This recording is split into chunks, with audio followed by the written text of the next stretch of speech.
আসসালামু আলাইকুম সবাইকে। সবাই ভালো আছেন আশা করছি। আমিও ভালো আছি। তো এই তো অনেকদিন পর আপনাদের সামনে আবারও একটা নতুন ব্লগ ভিডিও নিয়ে চলে এলাম আপনাদের সামনে। আজকে সকাল সকাল নাস্তা পানি করে এই তো মেয়েটাকে স্কুলে রেখে দুপুরে রান্না করতে চলে এলাম। আজকে রান্নাতে রুই মাছ আর বড়ি দিয়ে একটা রান্না হবে। এই বড়ি সাধারণত আমরা কুমড়ো দিয়ে মাসকলাই ডাল দিয়ে বানানো হয়। আমরা প্রতি শীতে এগুলো বানাই, ভালো লাগে খেতে, অনেক সুন্দর, অনেক সুস্বাদু খাবার আর কি। এই তো দেখতে থাকেন, ভিডিওটা ভালো লাগলে অবশ্যই পাশে থাকবেন প্লিজ। লাইক কমেন্ট শেয়ার করবেন, সাবস্ক্রাইবটা করবেন। এই তো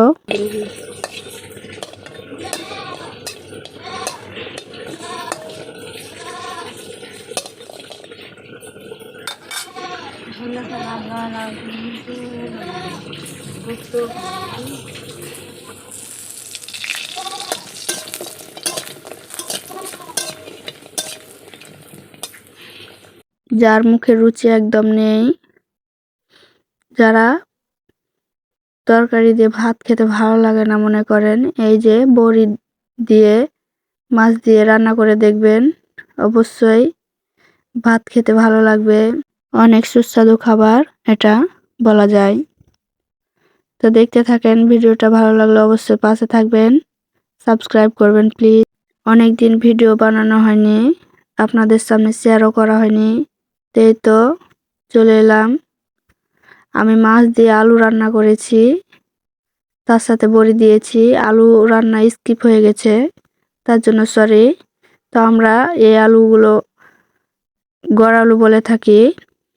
খেতে কিন্তু অনেক ভালো লাগে, বড় মাছ কিংবা মুরগির গোশত দিয়েও ভালো লাগে।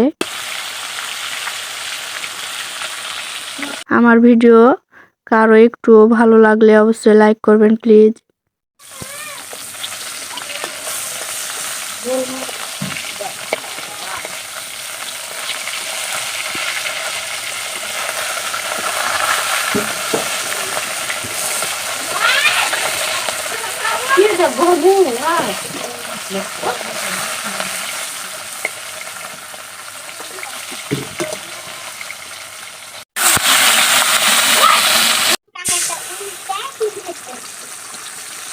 আমার মাছগুলো ভাজা হয়ে গেছে, আমি মশলা কষিয়ে নিব এখন।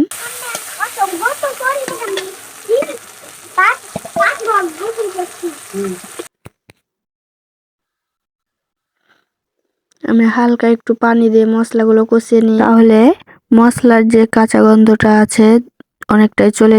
রান্নাগুলো দেখতে আপনাদের কেমন লাগে কমেন্টে জানাবেন প্লিজ।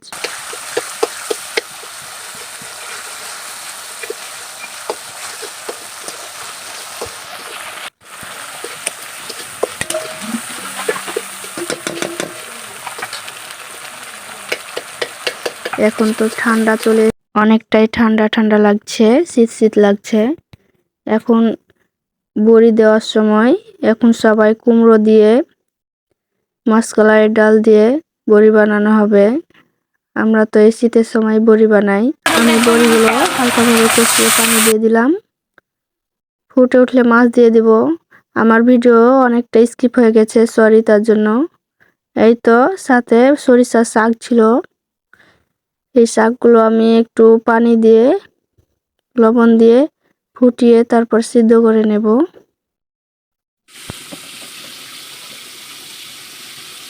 সবুজ শাক খেতে কিন্তু দারুণ ছিল, দেহের জন্য উপকারী এগুলো শাক। সরিষা শাক, এই শাকটা কে কি নামে জানেন প্লিজ বলবেন। আমরা সরিষা শাক বলে থাকি। রান্নার পর একটু পানি দিয়ে ধুয়ে নিতে হবে, তারপরেও একটু তিতো থাকে, খেতে ভালোই লাগে। আমি সামান্য একটু পেস্ট দিয়ে সিদ্ধ করে নেব।